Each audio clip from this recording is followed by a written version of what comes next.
Mr. Speaker, I have indicated many of the specific programs and activities of government that contribute to our growth and social development objectives. Allow me to summarize the framework within which these allocations are made.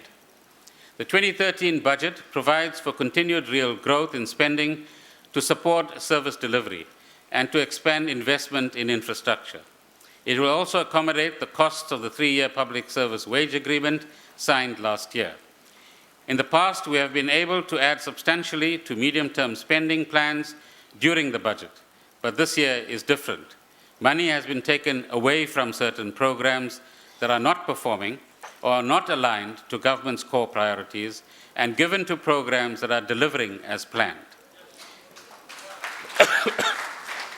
The main appropriation provides for 1,055 billion rands in expenditure next year, rising to 1.2 trillion rands in 2015-16.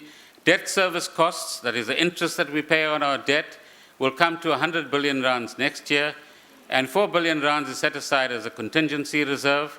This leaves 951 billion rands to be divided between national, provincial, and local spheres. National departments are allocated 47.6% of available funds in 2013-14. Provinces are allocated 43.5%, mainly for education, health, and social welfare. Local government receives 8.9%, primarily for providing basic services to low-income households. Allocations from the contingency reserve will be made later in the year, mainly for unforeseeable and unavoidable expenditure. Work is in progress to determine funding requirements for reconstruction and rehabilitation following flood damages in Western Cape, KwaZulu-Natal, Limpopo, and Mpumalanga. An allocation will be made in the adjustments appropriation for Dinaledi School's connectivity program and other broadband infrastructure projects subject to finalization of implementation plans.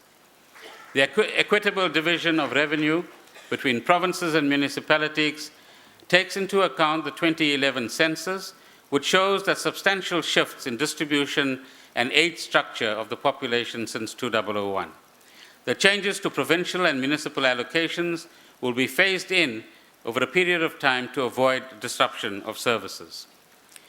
The provincial equitable share amounts to 338 billion rands in 13-14, and conditional grants to provinces will total 77 billion rands. Additional allocations have been made to increase employment of social workers and to provide additional support to non-governmental organizations which provide critical welfare services. There's additional funding for teachers in the poorest 20% of schools and grade R classes and for the community library services. Provinces are also funded for an expansion in HIV and AIDS programs and an improved TB diagnosis system.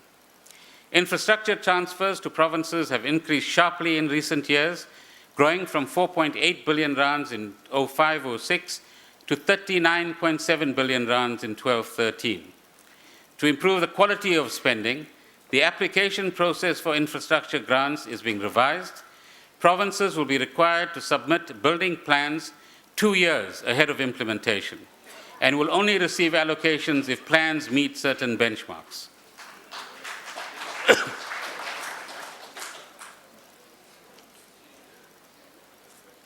A total of 85 billion rands is allocated for transfer to municipalities in 13-14, rising to 101 billion rands in 15-16.